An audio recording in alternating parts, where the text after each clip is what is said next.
Herkese merhabalar. Kanalıma ve mutfağıma hoş geldiniz.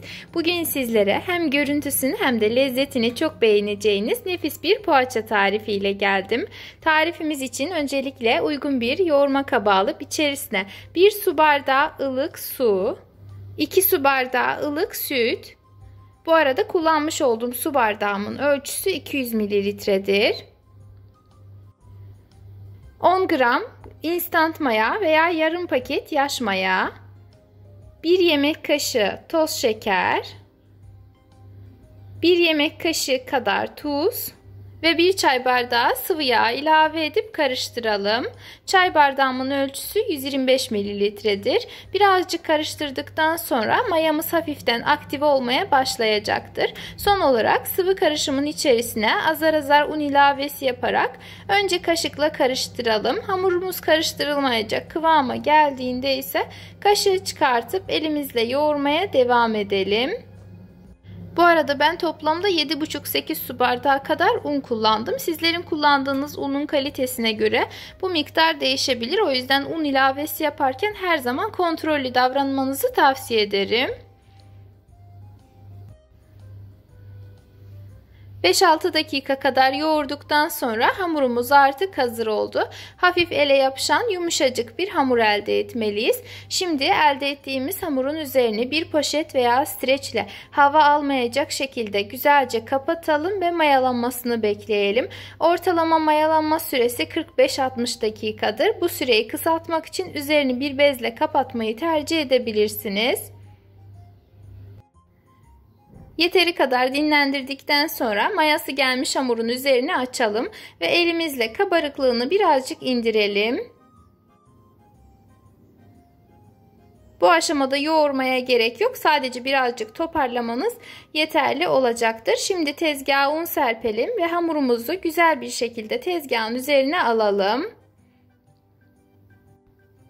Ve hamurun üzerinden bastırarak elimizle genişletelim. Açarken yapışmasını önlemek için üzerine birazcık un serpip merdane ile açmaya devam edelim.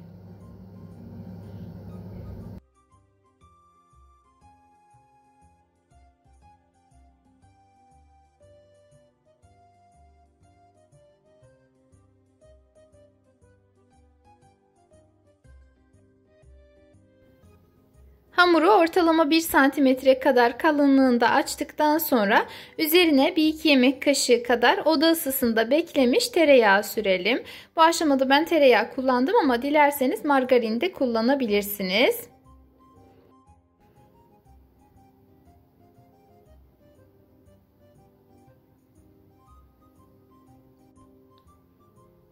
Yağ her tarafa eşit bir şekilde sürdükten sonra hamurumuzu bir tarafından içe doğru rulo yapalım.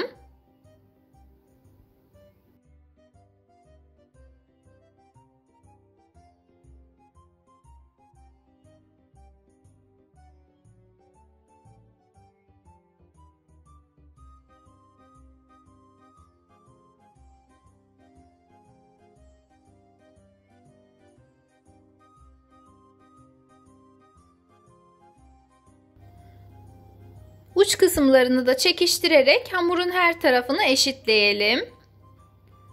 Ve rulomuz artık hazır oldu. Şimdi bıçakla 2 parmak aralıklı olacak şekilde keselim.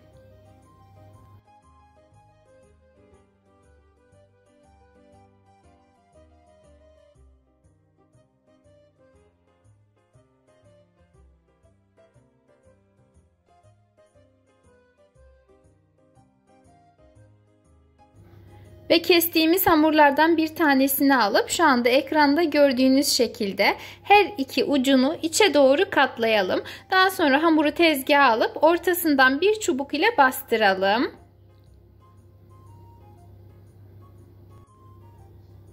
Ve hamurumuzun şekli artık oluştu. Şimdi bunu yağlı fırın kağıdı serilmiş fırın tepsisine alıp geriye kalan hamurlara da aynı işlemi uygulayalım. Bu arada beni her nerelerden takip ediyor iseniz bulunduğunuz ili, ilçeyi veya ülkeyi yorum kısmında belirtirseniz çok sevinirim.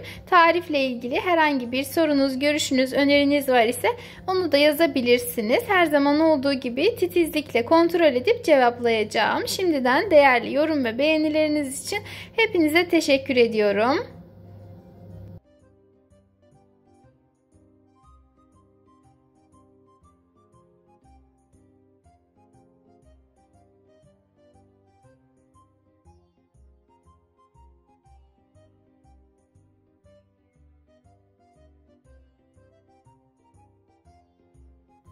Bir tepsi dolduracak kadar hamura şekil verdikten sonra üzerlerine fırça yardımıyla yumurta sarısı sürelim.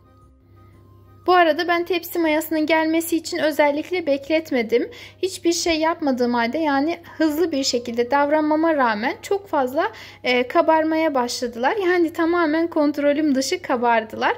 Eğer sizlerin hamurunuz çok fazla kabarmaz ise, bu aşamada hızlı bir şekilde mayası gelmez ise eğer 10 dakika kadar üzerlerini örtüp tepsi mayasının gelmesini bekleyebilir. Daha sonra üzerlerine yumurta sarısı sürebilirsiniz.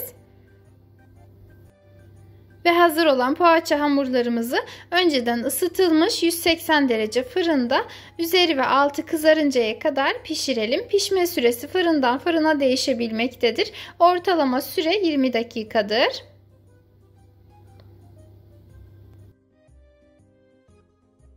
Fırından çıkan poğaçalarımız artık servise hazırdır. Gördüğünüz gibi olması gerektiğinden çok daha kabarık ve de yumuşacık oldular.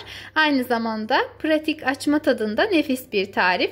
Umarım denersiniz. Eğer beğendiyseniz bana destek olmak adına videomu beğenebilir, emoji dahi olsa yorum bırakabilir ve de aşağıdaki paylaş butonuna tıklayarak görmesini istediğiniz arkadaşlarınızla paylaşabilirsiniz. Yepyeni videolu tariflerimden haberdar olmak adına kanalıma ücretsiz bir şekilde abone olarak bildirim zilini tüm olacak şekilde etkinleştirmeyi unutmayın. Kendinize çok iyi bakın. Allah'a emanet olun.